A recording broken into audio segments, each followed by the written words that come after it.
Harry Potter 8, une suite est-elle prévue avec un nouveau film? Harry Potter 8 suite à la fin de la saga cinématographique et à la publication d'une pièce de théâtre, Harry Potter et l'enfant maudit, les fans espèrent une suite, JK. Rowling a toutefois mis fin à ses espoirs. Mis à jour le 30 août 2018 à 14h24, TF1 diffuse ce jeudi 30 août le 8e et dernier film de la saga de J.K. Rowling, Harry Potter et les reliques de la mort partie 2.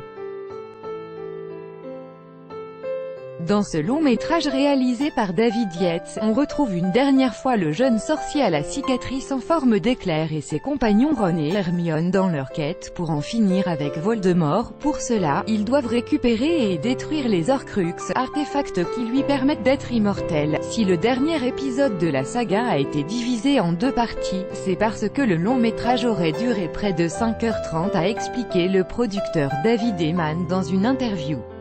Mais pour les fans qui auraient aimé voir une suite de la saga, JK.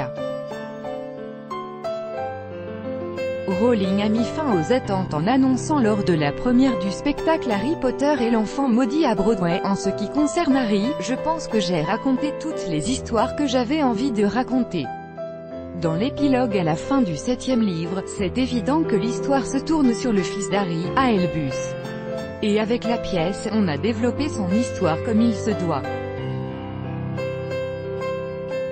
Aller plus loin, et suivre le destin des petits-enfants d'Harry Potter par exemple, ce serait vraiment cynique de ma part. Cela ne m'intéresse pas. 15 ans après, à quoi ressemblent les stars de Harry Potter? Voir la sélection en août 2016, le site New York Daily News affirmait que la société de production Warner Bros. Travaillait secrètement sur une adaptation de la pièce Harry Potter et l'enfant maudit au cinéma.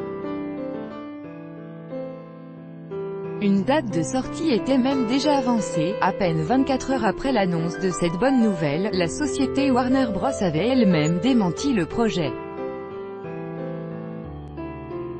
Interrogé lors d'un échange de mails par le Huffington Post à l'époque, l'un des représentants du studio avait en effet affirmé que Harry Potter et l'enfant maudit est une pièce de théâtre, sans aucun plan pour en faire un film. Près de 8 ans après la sortie des dernières aventures d'Harry Potter au cinéma, Harry Potter et les reliques de la mort partie 2, réalisé par David Yates, le héros ne devrait donc pas revenir de sitôt sur nos écrans.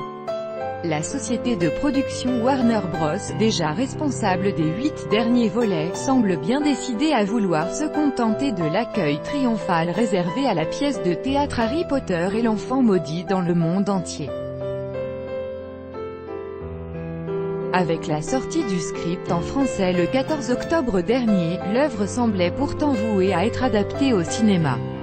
Tout dépend du script. Harry Potter et l'enfant maudit raconte l'histoire d'Harry Potter, 19 ans après le précédent livre. Toujours écrite par J.K.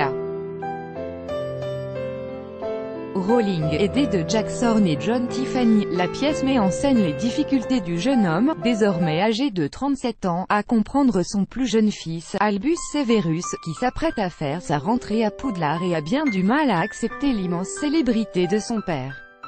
Une véritable mine d'or pour la Warner, et pourtant, même si l'idée de reprendre le rôle qu'il a fait connaître dans le monde entier ne déplairait pas forcément à Daniel Radcliffe, il en sera autrement. Tout dépend du script, avait quant à lui confié l'acteur à Radio Times au cours de l'été dernier. Mais il faudrait que les circonstances soient assez exceptionnelles. Je suis sûr qu'Harrison Ford disait qu'il ne voulait plus jamais jouer Han Solo dans Star Wars, et regardez où il en est. Donc, pour l'instant, je dis non, mais je n'exclus pas de reprendre ce rôle dans le futur, avait-il clairement déclaré. Une saga de spin-offs lancée au cinéma. Bien que le personnage de Harry Potter n'inspire plus spécifiquement J.K. Rowling, cela ne veut pas dire pour autant que l'auteur et Warner Bros. Ait arrêté d'exploiter son univers au cinéma. En 2016, Rowling a signé le scénario des Animaux Fantastiques, le premier long métrage d'une saga de spin-offs dédiée à Norbert Dragono, sorcier protégé de Dumbledore et grand connaisseur de créatures magiques.